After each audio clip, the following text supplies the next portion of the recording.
Hello students, नमस्कार। NEET UG 2025 की specific तैयारी के लिए rapid revision series NEET 25 continue है और आज इसमें हम बात करेंगे माइक्रोब्स इन ह्यूमन वेलफेयर। इससे पहले बहुत सारे बॉटनी के टॉपिक्स में हमने सारे टॉपिक्स को मिलकर डिस्कस किया है, जिसमें स्पेसिफिकली एग्जाम ओरिएंटेड कंटेंट आप तक पहुंचाया गया है। तो आइए आज हम बात कर रहे हैं माइक्रोब्स इन ह्यूमन वेलफेयर। जैसा आप जानते हैं 12th एनसीईआरटी का चैप्टर है और इस चैप्टर में से काफ़ी सारे क्वेश्चंस, मतलब 2 to 3 क्वेश्चंस जनरली एक चैप्टर में से आते हैं। और सबसे जरूरी और अच्छी बात यह है इस चैप्टर की कि यहाँ जितनी सारी बातें लिखी हैं, करीब करीब सभी बातें जो है वो क्वेश्चंस के फॉर्म में पूछी जा चुकी हैं। तो आइए सबसे पहले बात करेंगे। यहाँ देखिए मेंशन किया गया है, microbes are the present everywhere in soil, water, air, inside our bodies. तो माइक्रोब्स की जब बात की जाती है तो माइक्रोब्स आर एवरीवेयर, ये एक रेफरेंस मेंशन किया जाता है। जैसे मैं आपको बता दूं, बैक्टीरिया और फंजाई के बारे में जब हम डिस्कस करते हैं तो बैक्टीरिया इज एवरीवेयर हम मेंशन करते हैं डाइवर्सिटी में, और फंजाई के लिए आप लिखते हैं कॉस्मोपॉलिटिक नेचर, मींस ऑलमोस्ट एवरीवेयर, वो करीब करीब सब जगह प्रेजेंट होते हैं।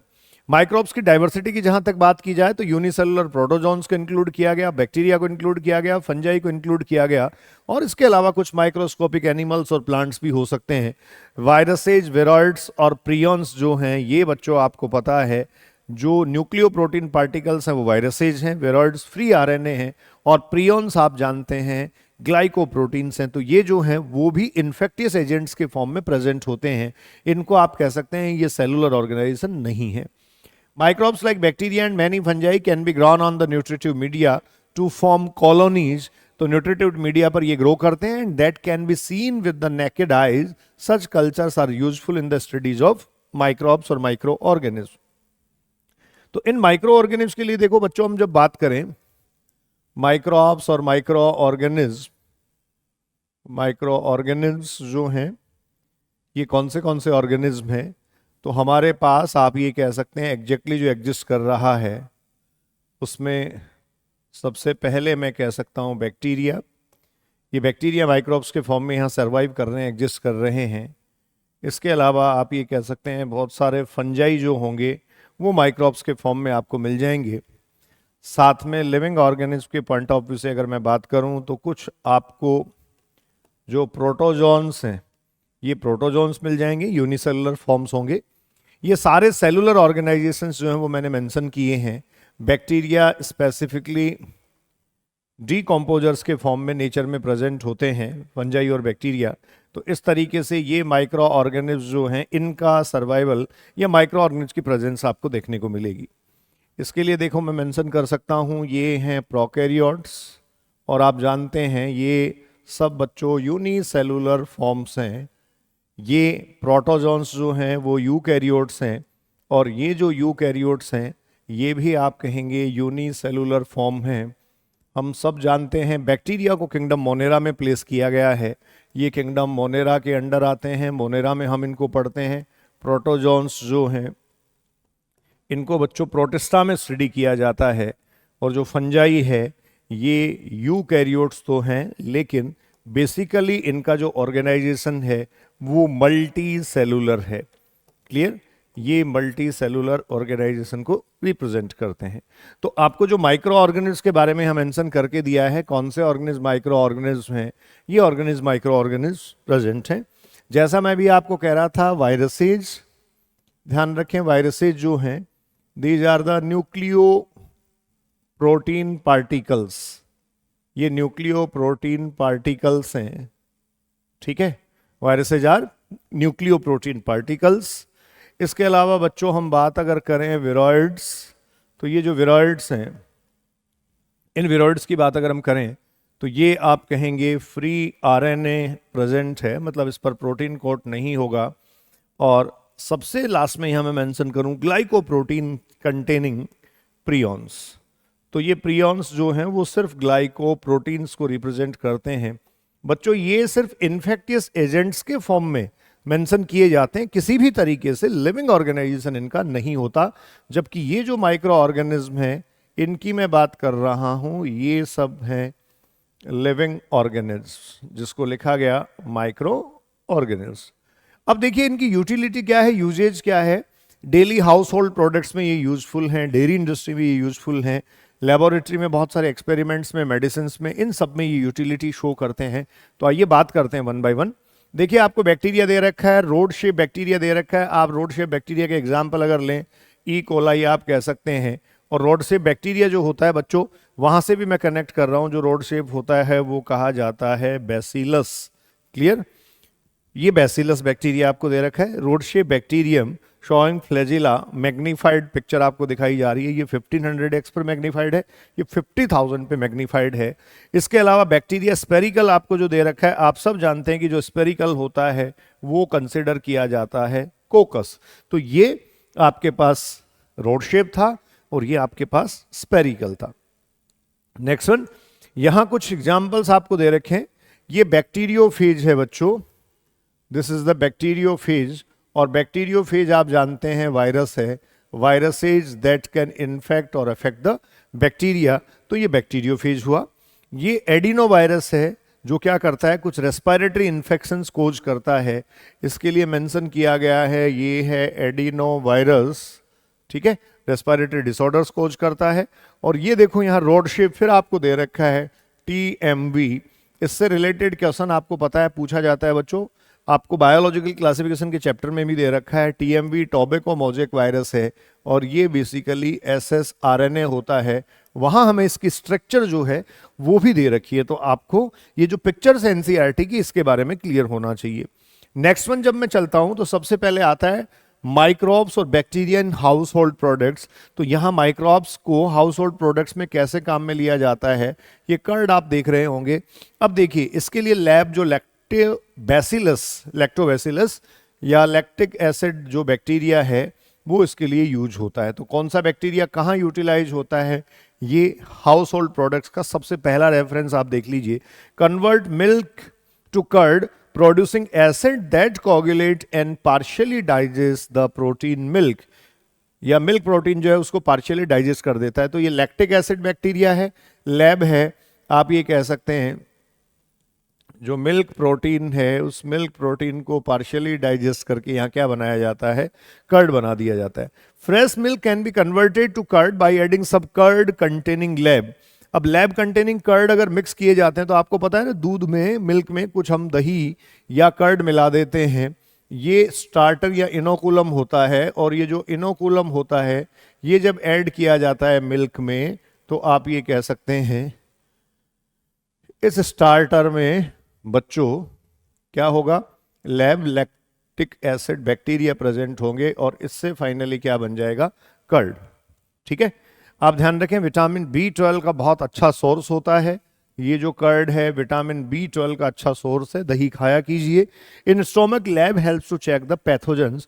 और हमारे स्टोमक में भी जो लैक्टिक एसिड बैक्टीरिया या लैब बैक्टीरिया हैं वो आप ये कह सकते हैं पैथोजेंस को चेक करने, मतलब हमारी इम्यूनिटी को बूस्ट करने में हेल्प करते हैं। इसके बाद देखिए अगला प्रोडक्ट है बैक्टीरियल फर्मेंटेशन, जो अनारोबिक रेस्पिरेशन होगा। आप जानते हैं फर्मेंटेशन की प्रोसेस अनारोबिक रेस्पिरेशन है। In dough is use to make food such as the dosa and idli. तो ये जो साउथ इंडियन प्रोडक्ट हैं ये आप ये कह सकते हैं फर्मेंटेशन के प्रोडक्ट हैं। और ये जो फर्मेंटेशन प्रोडक्ट हैं बच्चों, इन फर्मेंटेशन प्रोडक्ट्स में कौन से बैक्टीरिया का रोल है तो आपको बहुत क्लियरली मेंशन करके दिया है कि जो डो से डोसा और इडली बनाया जाता है उसमें फर्मेंटेशन की एक्टिविटी परफॉर्म करवाई जाती है। यहाँ इनकी जो पफ्ड अप अपीयरेंस होती है डो की, वो इसके कारण होती है क्योंकि वहाँ CO2 गैस रिलीज होती है। और आप ध्यान रखें यहाँ फर्मेंटेशन की एक्टिविटी में CO2 रिलीज होती है। आप ये भी जानते होंगे CO2 जहाँ रिलीज होगी फर्मेंटेशन में वहाँ साथ में रिलीज होता है या प्रोडक्ट होता है एथेनॉल, उसको अल्कोहलिक फर्मेंटेशन कहा जाता है। उसके बाद अगला जो है इंपॉर्टेंट है बेकर्स यीस्ट, सैकेरोमाइसीस सेरेविसी जो है इसके लिए बेकर्स और ब्रेवर्स यीस्ट दोनों लिखा जाता है। बायोलॉजिकल क्लासिफिकेशन के फंजाई में भी आपको दे रखा है it is used to make bread by the fermenting dough. तो सैकेरोमाइसीस सेरेविसी को यूज किया जाता है बेकर्स यीस्ट। आप जानते हैं यीस्ट जो है वो यूनिसेलुलर यूकैरियोटिक फंजाई है।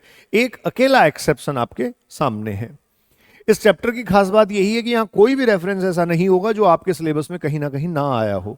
इसके बाद में देखो टोडी एक आप ये कह सकते हैं टोडी जो है वो साउथ इंडियन ट्रेडिशनल ड्रिंक है। बच्चों ये टोडी बनाए जाने के लिए क्या किया जाता है, फर्मेंटिंग सैप जो है पाम का या ट्री का, पाम ट्री का, वो यूज किया जाता है, इससे टोडी बनाया जाता है। Microbes are use to ferment fish, soybeans and bamboo shoots to produce cheese. तो चीज बनाने के लिए भी आप ये कह सकते हैं क्या किया जाएगा, यहाँ फर्मेंटेटेड फिश, सोया और बीन्स वगैरह यूज किए जाते हैं। तो ये एक तरीके से हाउस होल्ड प्रोडक्ट्स की डिटेल आपके सामने है। अब जो चीज आपको दे रखा है उसमें दो टाइप की चीज आपके सिलेबस में आती है, ध्यान रखेंगे। एक स्विस चीज पूछी जाती है आपसे जिसके लिए लिखा गया है large holes due to the production of CO2, और ये प्रोपिनियोबैक्टीरियम सेरेमनी, इस बैक्टीरियम के थ्रू जो है वो स्विस चीज डेवलप की जाती है। यहाँ पिक्चर भी साथ में है जिससे आप बहुत आराम से समझ सकते हैं ये बच्चों स्विस चीज है। और दूसरा जो है आपके पास वो है रॉक्यूफोर्ट। तो अगला जो चीज है वो है रॉक्यूफोर्ट। रॉक्यूफोर्ट चीज अगर आप देखेंगे तो ये चीज है, it is ripened by the growing fungus. ये पेनिसिलियम रॉक्यूफोर्टी के थ्रू तैयार की जाती है। तो ध्यान रखें ये पेनिसिलियम रॉक्यूफोर्टी के थ्रू तैयार की गई, ये फंजाई के थ्रू डेवलप की गई, जबकि ये जो है वो डेवलप की गई है किसके थ्रू, बैक्टीरिया के थ्रू। ये हाउस होल्ड प्रोडक्ट्स में हमें मेंशन करके दिया है। अब हम नेक्स्ट आ गए हैं माइक्रोब्स एंड इंडस्ट्रियल प्रोडक्ट्स। जो इंडस्ट्रियल प्रोडक्ट्स उनमें माइक्रोब्स का क्या रोल है, तो यहाँ drug, medicine, antibiotics, beverage substances, ये सब बनाने के लिए काम में लिया जाता है। तो इसके लिए देखो फर्मेंटर जो लार्ज साइज वेसल्स हैं वो आपको दिखाई गई हैं। Productions of beverage, antibiotics etcetera on the industrial scale require a growing microbe in the very large vessels. और जो लार्ज वेसल्स हैं उनमें ये सब तैयार करे जाते हैं। तो देखो यहां भी वन बाय वन हम देख लेते हैं। सबसे पहले ब्रेवर्स ईस्ट की बात की जाए तो आप जानते हैं ब्रेवर्स ईस्ट जो है वो ही सैकेरोमाइसिस सेरेविसी के लिए बच्चों मेंशन किया गया। और यहां से हम क्या कर सकते हैं, it is used in the production of the beverage substances by fermenting malted cereals and fruit juices to produce ethanol. तो यहां आप एक बात जरूर ध्यान रख लें कि ये अल्कोहलिक बेवरेज सब्सटेंसेज जो हैं 13% से कम कंसंट्रेशन के जो प्रोडक्ट हैं वो फर्मेंटेशन के थ्रू बनाए जाते हैं। जैसे यहाँ मेंशन करके आपको दिया है विस्की, ब्रांडी, रम, जिन, ये जो हैं वो फर्मेंटेशन के थ्रू नहीं बनाए जा सकते क्योंकि इनका जो अल्कोहलिक परसेंटेज है वो 13% से ज़्यादा है। और जो पार्टिसिपेटिंग ऑर्गेनिज्म है, यीस्ट है, वो इस कंसंट्रेशन पर उसकी डेथ हो जाती है। तो ऑब्वियस है जो वाइन है, बियर है, ये सब या ऐसे कुछ प्रोडक्ट्स जो हैं वो तैयार किए जाएंगे किसके थ्रू, फर्मेंटेशन के थ्रू। और जो ज़्यादा या हाई अल्कोहलिक कंसंट्रेशन वाले प्रोडक्ट हैं वो किसके थ्रू तैयार किए जाते हैं, डिस्टिलेशन के थ्रू। क्लियर। उसके बाद बच्चों एंटीबायोटिक्स का रेफरेंस दे रखा है। केमिकल सब्सटेंस जो प्रोड्यूस किए जाते हैं माइक्रोब से वो यूज किए जाते हैं टू किल द माइक्रोब्स, सूक्ष्म जीवों को, माइक्रोब्स को, पैथोजेंस को मारने के लिए या उनकी ग्रोथ को रोकने के लिए। जैसे प्लेग हुआ, वोपिंग कफ हुआ, डिप्थीरिया हुआ, लेप्रोसी हुआ, ऐसी जो डिजीज हैं इन डिजीज के लिए क्या यूज किया जा रहा है, एंटीबायोटिक्स यूज किया जा रहा है। ये एंटीबायोटिक्स के लिए देखो आपको सबसे पहला जो एंटीबायोटिक है वो आप सब जानते हैं, कौन सा एंटीबायोटिक था, पेनिसिलिन। तो penicillin antibiotic, penicillin antibiotic drug जो है वो सबसे पहले ऑब्टेन की गई सर अलेक्जेंडर फ्लेमिंग को जो है वो इसका क्रेडिट जाता है। वैसे अर्नेस्ट चेन, हावर्ड फ्लोरी, इन्होंने पूरा एक परफेक्ट सेटअप सेटल किया, मतलब एक तरीके से जिससे एंटीबायोटिक प्रोडक्शन किया जा सका। फ्लेमिंग, चेन और फ्लोरी को इसके लिए जो है वो नोबेल प्राइज दिया गया। मेडिसिन का नोबेल प्राइज पेनिसिलिन एंटीबायोटिक की डिस्कवरी के लिए दिया गया था। और ये पेनिसिलियम नोटेटम जो फंजाई है उससे भी ऑब्टेन की जाती है। तो ये बेसिकली आप ये कह सकते हैं माइक्रोब्स हैं जिनके थ्रू ये एंटीबायोटिक ऑब्टेन की जाती है। उसके बाद कुछ chemicals, enzymes and other bioactive molecules. तो ये कुछ बायोएक्टिव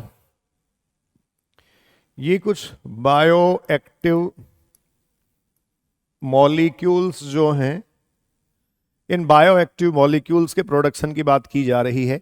जैसे देखो वही बेवरेज सब्सटेंस अभी हम डिस्कस कर रहे थे, तो यीस्ट यहाँ मेंशन किया, एथेनॉल प्रोड्यूस करने के काम में लिया जा रहा है जिसको आप सैकेरोमाइसिस सेरेविसी कह रहे हैं। एंजाइम्स की जहां तक बात की जाए, लाइपेज, ये देखो डिटर्जेंट फॉर्मुलेशन में काम में लिया जाता है। जो स्टेन्स या ऑयली स्टेन्स जो हैं उनको रिमूव करने के लिए बच्चों लॉन्ड्री में काम आता है, लाइपेज एंजाइम वहां यूज होता है। इसके बाद कुछ ऑर्गेनिक एसिड्स हैं, उन ऑर्गेनिक एसिड्स का प्रोडक्शन जो है उनका माइक्रोब्स के साथ क्या कनेक्शन ये दिया हुआ है, ये क्वेश्चन कई बार पूछा जा चुका है, तो इसकी अपनी इंपॉर्टेंस है। आप ध्यान रखें, एस्परजिलस नाइगर जो है फंजाई, उससे सिट्रिक एसिड ऑब्टेन किया जाएगा। एसिटोबैक्टर एसिटाई से एसिटिक एसिड। क्लोस्ट्रिडियम बोटुलिनम, इससे ब्यूटारिक एसिड। ये क्लोस्ट्रिडियम जो है वो कंप्लीटली ऑब्लिगेटरी अनएरोबिक होगा, और लैक्टोबैसिलस से आप ये कह सकते हैं क्या, लैक्टिक एसिड। तो यहाँ थोड़ा विजुअलाइजेशन भी है। एस्परजिलस ऐसा दिखाई देता है, ये एसिटोबैक्टर है, ये ब्यूटाइलिकम है, और ये आप अगर देखेंगे तो लैक्टोबैसिलस है। क्लियर। अब जो अल्कोहल ऑब्टेन किया जा रहा था सैक्रोमाइसिस सेरेब्रिसीड से, ये अभी जो हम डिस्कस कर रहे थे ये फर्मेंटेशन प्रोसेस थी, ये फर्मेंटेशन के थ्रू ही ऑब्टेन किया जा रहा था।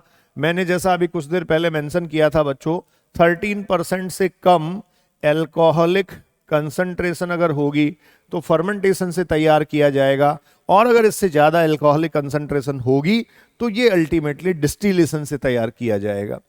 एंजाइम्स सेम कंटेंट जो है उसके रेफरेंसेज यहाँ लिखे हैं, जैसे लाइपेज की अभी आप बात कर रहे थे, lipase use in detergent formulation, detergents को बनाने में काम में आता है। अब देखिए पैक्टिनेज और प्रोटीएजेज जो है इनका यूज और यूटिलिटी भी आती है।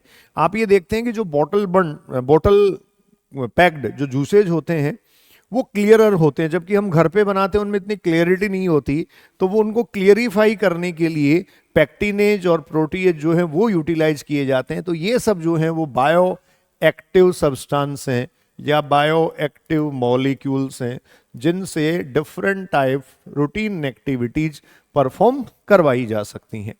नेक्स्ट वन, स्ट्रेप्टोकाइनेज जो है बच्चों, इस स्ट्रेप्टोकाइनेज को यहां मेंशन किया गया, प्रोड्यूस्ड बाय स्ट्रेप्टोकोकस। ये स्ट्रेप्टोकोकस बैक्टीरिया के थ्रू ऑब्टेन की गई, और ये क्लॉट बस्टर के फॉर्म में यूज होती है। क्लॉट बस्टर के फॉर्म में ये स्ट्रेप्टोकाइनेज यूटिलाइज होती है। जैसे आप देख रहे हैं आर्टरी वगैरह जो है इनमें ब्लॉकेज आ जाते हैं, क्लॉट बस्टर हो जाता है, क्लॉट बन जाता है, तो उसको रिमूव करने में ये यूटिलाइज होता है स्ट्रेप्टोकाइनेज। इसके बाद केमिकल्स, एंजाइम्स और कुछ और बायोएक्टिव मॉलिक्यूल्स देखें तो साइक्लोस्पोरिन ए, एग्जाम में सब ये क्वेश्चन आते हैं। साइक्लोस्पोरिन ए को अगर आप देखेंगे तो ये ट्राइकोडर्मा से ऑब्टेन किया जाता है। ट्राइकोडर्मा पॉलीस्पोरम ये फंजाई है, आपको ध्यान होना चाहिए ड्यूटेरोमाइसिटीज में ट्राइकोडर्मा आता है, ये फंजाई है। कौन सी क्लास का, ड्यूटेरोमाइसिटीज, ड्यूटेरोमाइसिटीज का ये फंजाई है। ठीक है बच्चों, used as immunosuppressive agent in the organ transplant. Organ transplant जब किया जाता है तो इम्यूनोसप्रेसिव एजेंट के फॉर्म में यूज किया जाता है। किसी दूसरी ऑर्गेनिज्म की बॉडी में जब डाला जाएगा तो वहां से इम्यून रेजिस्टेंस ना मिले, इसलिए इम्यूनिटी को सप्रेस करने में आप ये कह सकते हैं ये यूटिलाइज होता है। इसके बाद आप देखेंगे तो स्ट्रेटिन यहां मेंशन किया गया है, प्रोड्यूस्ड बाय मोनोस्कस परप्यूरियस, ये यीस्ट है, ये भी आप कह सकते हैं फंजाई है, और इससे blood cholesterol lowering agent obtain किया जाता है स्ट्रेटिन। एक तरीके से आप ये कह सकते हैं बीपी के जो पेशेंट हैं उनके लिए भी ये जो है वो यूज किया जाता है, तो ये स्ट्रेटिन है। तो पिक्चर्स के साथ मैं वो जो रेफरेंसेज है वो आपको बता रहा हूं, एज सेम आपको याद रखने हैं, वो ही एक तरीके से एक्सट्रैक्ट फॉर्म है आपके सामने जो आपको एग्जाम में पूछा जाएगा। क्लियर। अब इसके बाद में बच्चों हम बात करते हैं, यहाँ टॉपिक अगला आपका आता है माइक्रोब्स इन सीवेज ट्रीटमेंट। तो हम ये जानते हैं कि जो सीवेज सब्सटेंस है वो क्या है, वो बेसिकली वेस्ट वाटर है या म्युनिसिपल वाटर वेस्ट है, म्युनिसिपल वेस्ट वाटर जिसको सीवेज हम कहते हैं। इसमें ऑर्गेनिक मैटर लार्ज अमाउंट में प्रेजेंट होता है, इसके अलावा माइक्रोब्स भी प्रेजेंट होती हैं, और इन सीवेज को या इस सीवेज अमाउंट को ट्रीट किया जाता है एसटीपीज में या सीवेज ट्रीटमेंट प्लांट्स में, जिससे जिन वाटर बॉडीज और सोर्सेज में जाके आगे ये विले, ये उनको पॉल्यूट नहीं करे, मतलब इसका पॉल्यूटिंग पोटेंशियल अल्टीमेटली क्या किया जा सके, कम किया जा सके, इसके लिए इसको क्या किया जाता है, ट्रीट किया जाता है। इसका जो ट्रीटमेंट है उसके दो स्टेज होंगे, एक आप कहेंगे प्राइमरी ट्रीटमेंट और दूसरा आप कहेंगे सेकेंडरी ट्रीटमेंट। तो इसका प्राइमरी और सेकेंडरी ट्रीटमेंट अगर आप देखेंगे तो ये बेसिकली जो ट्रीटमेंट्स होते हैं ये फिजिकल और बायोलॉजिकल ट्रीटमेंट होते हैं। जैसे प्राइमरी ट्रीटमेंट को मैं कह सकता हूं, this primary treatment is basically the physical treatment. ये बच्चों फिजिकल ट्रीटमेंट है, और इस फिजिकल ट्रीटमेंट में दो ही चीजें होती हैं, फिल्ट्रेशन एंड सेडिमेंटेशन। मैं ये मेंशन भी कर देता हूं, फिल्ट्रेशन एंड सेडिमेंटेशन, ये जो है वो दो चीजें इसमें मेंशन की जाती हैं, फिल्ट्रेशन एंड सेडिमेंटेशन। तो इसमें फिजिकल रिमूवल ऑफ पार्टिकल्स आएगा, रिमूवल ऑफ फ्लोटिंग डिबरीज आएंगी, जो वहां फ्लोट करती हुई कुछ सॉलिड वेस्ट है वो सब आ जाएगा, ये सीक्वेंशियल फिल्ट्रेशन कर दिया जाएगा। जैसे ग्रिट है, सॉयल और स्मॉल पेबल्स वगैरह हैं, उनको फिर सेडिमेंटेशन के थ्रू आप ये कह सकते हैं नीचे जमने दिया जाएगा। अब यहां से जो बचा हुआ कंटेंट है इसको प्राइमरी इफ्लुएंट आप कंसीडर करते हैं, और ये जो प्राइमरी इफ्लुएंट है, ये प्राइमरी इफ्लुएंट बच्चों किसके लिए ले जाया जाता है? ये प्राइमरी इफ्लुएंट ले जाया जाएगा सेकेंडरी ट्रीटमेंट के लिए। अब सेकेंडरी ट्रीटमेंट बेसिकली आप देख रहे हैं बायोलॉजिकल ट्रीटमेंट है, ऑब्वियस है बायोलॉजिकल ट्रीटमेंट होगा तो इसमें इंक्लूड कौन होगा? माइक्रोब्स, इसमें ऑर्गेनिज्म इंक्लूड होंगी। अब ये प्राइमरी इफ्लुएंट जो है वो लार्ज एरेशन टैंक में पास किया जाता है, कॉन्स्टेंटली उसको एजिटेट किया जाता है, और वहां एरोबिक माइक्रोब्स की जो है वो ग्रोथ होने दी जाती है। वो एक अपने आप में फ्लोक्स तैयार हो जाता है, और वो जो फ्लोक्स है उसमें मैक्सिमम ऑर्गेनिक मैटर का आप ये कहेंगे डिग्रेडेशन होता है। देन उसको ट्रांसफर किया जाता है सेकेंडरी सेटलिंग टैंक में, और उसके बाद में अनएरोबिक स्लज डाइजेस्टर में ट्रांसफर किया जाता है, जिससे फाइनली वो डिग्रेड हो जाता है। तो ये कैसे कैसे होता है, इसके लिए थोड़ा सा मैं आपको इसकी ओवरऑल डिटेल जो है वो आपको मैं बता देता हूं। तो देखिए, हमारे पास जो कंडीशन है आप इसको देखेंगे तो बहुत इंटरेस्टिंग एक अपीयरेंस आपको दिखाई देगी। मैं यहाँ सीवेज ट्रीटमेंट, ये जो इंपॉर्टेंट टॉपिक है इस चैप्टर में एक समझने वाला, उसकी डिटेल यहाँ मार्क कर रहा हूँ। देखो, ये सबसे पहले इधर से आप ये कह सकते हैं एक सप्लाई आप मेंटेन करेंगे, तो ये जो है वो बच्चों हो जाएगा primary settling tank. This will call as the primary settling tank. ठीक है, इस प्राइमरी सेटलिंग टैंक से आगे ये जो होगा वो सबसे बड़ा आप कह देंगे ये होता है इसमें लार्ज एरेशन टैंक। क्लियर? ये बच्चों लार्ज एरेशन टैंक है। आपका टाइम भी बहुत ज़्यादा नहीं जाए, टाइम यूटिलाइज हो और चीज़ें भी क्लियर हो, इस तरीके का एफर्ट हम कर रहे हैं। ये सेकेंडरी सेटलिंग टैंक है, ये है बच्चों फाइनली सेकेंडरी सेटलिंग टैंक, और यहां से प्रोसेस के बाद आप इसको निकाल देते हैं। एक बात आप जरूर ध्यान रखें, यहां इससे ये ट्यूब जो है वो एक कनेक्टिंग रेफरेंस वाली या कनेक्टिंग ट्यूब एक होगी, और उसका एक सिंपल लॉजिक ये है कि इनोकुलम के फॉर्म में या फिर जैसा अभी हम कह रहे थे, इसको ट्रीट करने के लिए मैटर को, ऑर्गेनिक मैटर को ट्रीट करने के लिए हमें कुछ अमाउंट जो है वो चाहिए होता है एज ए स्टार्टर, वो उसमें डाला जाता है। तो देखो, सबसे पहले यहाँ क्या हुआ, यहाँ आप क्लियर कर लीजिए, ये है प्राइमरी सेटलिंग टैंक। क्लियर?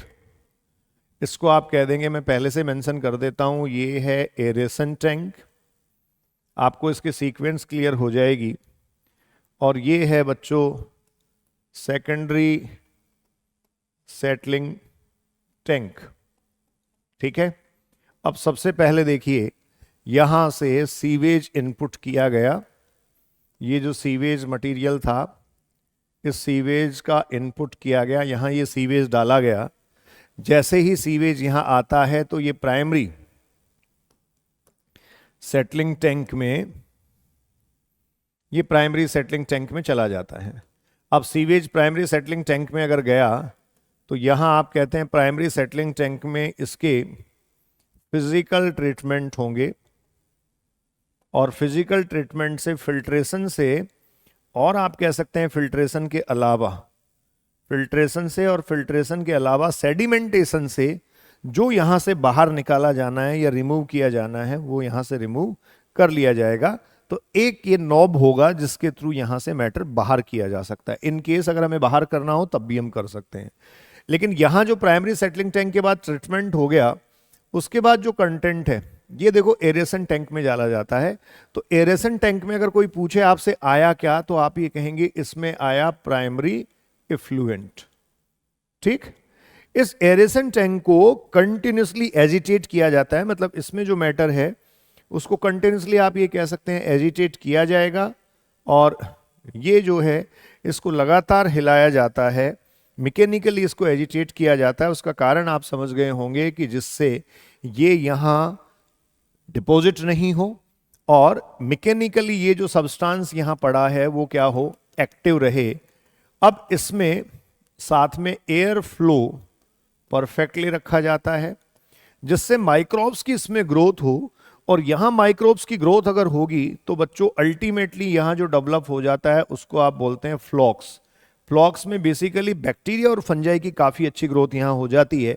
अब यहां ऑर्गेनिक मैटर मैक्सिमम है और एरोबिक बैक्टीरिया और फंजाई की ग्रोथ काफी हो गई है, क्योंकि आप ये कह सकते हैं एयर फ्लो प्रॉपर रखा जाता है। तो इस तरीके से ये एरेशन टैंक जो होगा इसमें डिग्रेडेशन लगातार चलता रहेगा, और डिग्रेडेशन लगातार चलेगा तो एक टाइम ऐसा आएगा जब इसकी बीओडी जो है वो क्या हो जाएगी, कम। बीओडी आप जानते हैं बायोकेमिकल ऑक्सीजन डिमांड है, जितना ऑर्गेनिक मैटर कम होगा उतनी ही बीओडी आप ये कह सकते हैं क्या हो जाएगी, कम। क्योंकि यहां जो बीओडी है मैं ये भी मेंशन कर सकता हूं, BOD is directly proportional to the input of organic matter. तो जितना ऑर्गेनिक मैटर को डिग्रेड किया जाएगा उतनी ही बीओडी यहां क्या हो जाएगी, कम हो जाएगी। ठीक है, अब इसके बाद इस मैटर को ट्रांसफर किया जाता है अल्टीमेटली सेकेंडरी सेटलिंग टैंक में। तो सेकेंडरी सेटलिंग टैंक में जब ये आता है तो आप ये कह सकते हैं ये वो कंडीशन होती है जब बीओडी क्या है, रिड्यूस्ड है, और यहां जो मैटर है इस मैटर में ऑर्गेनिक कंटेंट काफी कम होता है, लेकिन स्पेसिफिकली इसमें प्रेजेंट होते हैं फ्लॉक्स, और इनको अब इंट्रोड्यूस करवाया जाता है एक सेपरेट टैंक में। वो जो है उसको बोलेंगे anaerobic sludge digesters. Anaerobic sludge digesters बच्चों उसको कंसीडर किया जाता है। ये जो अनएरोबिक स्लज डाइजेस्टर है इसमें ये सारा मटेरियल डाल दिया गया जिसमें फ्लॉक्स प्रेजेंट है, मतलब एरोबिक बैक्टीरिया और फंजाई का एक नेटवर्क या एक मास प्रेजेंट है, और इसके साथ साथ few amount of organic matter भी प्रेजेंट है। यहाँ कंप्लीट डिग्रेडेशन हो जाएगा, और कंप्लीट डिग्रेडेशन के बाद आप ये कह सकते हैं इधर से प्यूरिफायर या फिर आप कह सकते हैं जो एक तरीके से एयर फ्लो करवा दिया जाएगा आफ्टर ट्रीटमेंट। ये ट्रीटमेंट के बाद का एयर इधर से पास कर दिया जाएगा, और इसमें अगर कुछ स्लरी या सब्सटेंस अगर बचा हुआ होता है तो उसको बाहर निकाल लिया जाता है। ये यहाँ से सब्सटेंस जो है वो बाहर रिमूव कर लिया जाता है। तो ये बेसिकली 3 टैंक्स होते हैं, primary settling tank, aeration tank and secondary settling tank, और उसके बाद उस मैटर को अनएरोबिक स्लज डाइजेस्टर में लाया जाता है। अब ध्यान रखो इसमें अगर नए मैटर का इनपुट आ रहा है, प्राइमरी सेटलिंग टैंक के बाद में प्राइमरी इफ्लुएंट अगर इसमें आता है, प्राइमरी सेटलिंग टैंक के बाद अगर इफ्लुएंट किस में आता है, इफ्लुएंट किस में आएगा, एरेशन टैंक में। तो इसको लगातार आप ये कह सकते हैं क्या दिया जाना चाहिए, इसको इनपुट दिया जाना चाहिए एरोबिक बैक्टीरिया का। तो स्मॉल अमाउंट जो है इसका, ये आप कह सकते हैं ये स्मॉल अमाउंट इसका जो है वो वापस क्या किया जाता है, पंप बैक किया जाता है, जिससे एरेशन टैंक में लगातार आप ये कह सकते हैं क्या आता रहे, एरोबिक बैक्टीरिया की ग्रोथ होती रहे, और इसकी जितनी ज्यादा ग्रोथ होगी उतना ही ये बीओडी को रिड्यूस रखेगा। तो ये आपके पास डायग्रामेटिक प्रेजेंटेशन है एसटीपी सीवेज ट्रीटमेंट प्लांट और उसकी बेसिक मैकेनिज्म का। बाकी बहुत सारे डायग्रामेटिक प्रेजेंटेशन के साथ आपको समझ सकते हैं इसको। अब यहां देखो वो जो बैक्टीरिया वहां डाइजेस्ट करते हैं मेथेनोबैक्टीरियम है, आप जैसा जानते हैं। तो माइक्रोब्स का बायोगैस प्रोडक्शन में क्या रोल है, इसी से मैं कनेक्ट कर लेता हूं। वो कह रहा है biogas is a mixture of the gases mainly CH4 produced by the microbes such as the methanogens. ठीक है, यहां बायोगैस प्रोडक्शन में और सीवेज ट्रीटमेंट के टाइम जो गैस रिलीज हुई उसमें एक डिफरेंस आपको बेसिकली मिलेगा। क्या मिलेगा, देखिए वहां आप ध्यान रखें, यहां आपको CH4 और मेथेन के साथ CO2 का रिलीज मिलेगा, क्योंकि यहां बेसिकली सेलुलोजिक कंटेंट डाइजेस्ट हुआ है, एनिमल्स जो खाते हैं उसको डाइजेस्ट किया गया, तो CH4 along with the CO2 and H2, जबकि वहां हाइड्रोजन सल्फाइड्स जो हैं उनका रिलीज हो जाता है। सीवेज ट्रीटमेंट प्लांट में आप पढ़ेंगे तो वहां H2S hydrogen sulphide and hydrogen जो है ये रिलीज हो सकते हैं। ठीक है। तो मैथेनोजेंस अनारोबिकली ग्रो करते हैं सेलुलोजिक मटेरियल पर और इनको मैथेनोबैक्टीरियम कहा जाता है। इसके लिए भी क्या किया गया, एक अनारोबिक स्लज डाइजेस्टर जो है वो तैयार किया जाता है, मतलब एक टैंक तैयार किया जाता है जिसमें पहले एरोबिक बैक्टीरिया की ग्रोथ करवाई जाएगी और उसके बाद में अनारोबिकली उसको डाइजेस्ट करवा लिया जाएगा।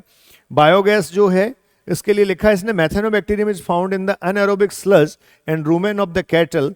तो जो डाइजेशन करने वाले जो कैटल हैं उनके रूमेन में, उनकी कैनाल में मिलेगा।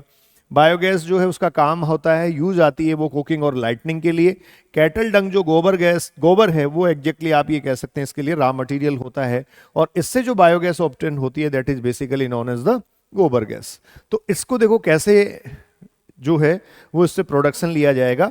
सबसे पहले बच्चों आप ये कहेंगे इसमें डंग जो एक तरीके से रॉ मटेरियल है वो इनपुट कर दिया गया। जब वो इसमें डाला गया तो फाइनली यहां से आप ये कह सकते हैं ये डंग का इनपुट हुआ, वाटर इसके साथ इसमें मिक्स किया गया H2O एंड डंग। तो ये रॉ मटेरियल है, ये इस डाइजेस्टर के अंदर चला गया। इस डाइजेस्टर के ऊपर एक लेयर लगा दी जाती है और ये जो लेयर लगाई जाती है इस पे, ये ध्यान रखें आप, ये गैस होल्डर के साथ जो लेयर बेसिकली लगाई जाती है ये मूवेबल होती है, जिससे इसके अंदर जब गैस बने तो ये थोड़ा ऊपर उठता रहे और यहां से इस पाइप से इस गैस को ऑब्टेन कर लिया जाए। तो यहां ध्यान रखने की बात यही है, यहां गैस जो है वो CH4 के अलावा CO2 रिलीज होगी, जबकि वहां मैं भी कह रहा था हाइड्रोजन सल्फाइड्स जो है वो रिलीज होते हैं, क्योंकि यहां जो सेलुलोजिक कंटेंट होता है ये सेलुलोजिक कंटेंट डाइजेशन में जाता है। तो रॉ मटेरियल डिफरेंट हो गया इसलिए ऐसा है। तो कंक्रीट टैंक 10 to 15 फीट लेंगे, इसी की बात की जा रही है। उसमें आप क्या करेंगे, बायो वेस्ट डालेंगे, मतलब ये डाल देंगे उसमें आप dung. A floating cover is placed, floating cover place किया जाएगा जिससे यहां जब गैस बने तो वो ऊपर उठता रहे और ब्लास्ट की पॉसिबिलिटी ना हो। फिर कह रहा है आउटलेट टू सप्लाई बायोगैस, ये बाहर एक आउटलेट लगाया जाता है जो आप ये कह सकते हैं किचन और हाउसेज में सप्लाई कर दिया जाएगा। और आउटलेट जो है वो outlet to remove the spent slurry used fertilize, यहां से जो बचा हुआ है स्लज स्लरी ये यूज कर लिया जाता है किसके रूप में, किसके फॉर्म में, फर्टिलाइजर्स के फॉर्म में। क्रॉप कल्टीवेट जहां की जाती है वहां प्रोडक्शन को बढ़ाने के लिए इसको यूज किया जाता है।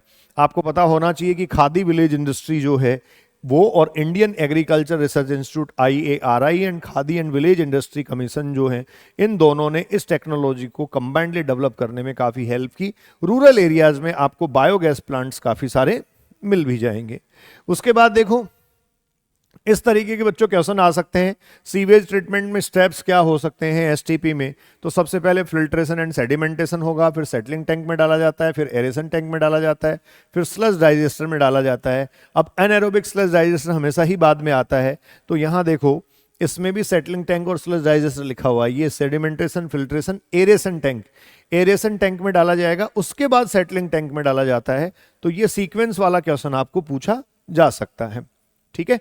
अब इसके अगले पोर्शन पे आते हैं जिसमें बच्चों आपको दे रखा है microbes as the bio control agent. बहुत सारी जगह माइक्रोब्स को बायो कंट्रोल एजेंट के फॉर्म में यूज किया जाता है। क्यों? क्योंकि ये प्लांट डिजीज और पेस्ट को कंट्रोल करते हैं। देखिए आप केमिकल्स और फर्टिलाइजर्स जो ऐसे केमिकल कंटेनिंग सब्सटेंसेज जो उनको अगर स्प्रे करेंगे क्रॉप पर तो वहाँ क्रॉपलैंड पूरा जो इकोसिस्टम है उस पर इंपैक्ट आता है, उसमें यूजफुल जो माइक्रोब्स हैं वो भी किल कर दिए जाते हैं। तो देखो इसने बायो कंट्रोल के लिए लिखा है the biological method for controlling plant disease and paste. जैसे लेडी बर्ड जो है वो बीटल्स को कंट्रोल करती है, लेडी बर्ड बीटल्स जो है सॉरी वो एफाइड्स को कंट्रोल करते हैं। ड्रैगन फ्लाई जो है वो मॉस्क्यूटोज को कंट्रोल करती हैं। तो ये इनको प्रीडेट कर जाती हैं, इनको खा जाती है, तो वहाँ हमें जो है वो एक तरीके से पैथोजन से या डिजीज कॉजिंग ऑर्गेनिज्म से छुटकारा मिलता है। वो कह रहे हैं chemical pesticides and insecticides kill both useful and harmful organism.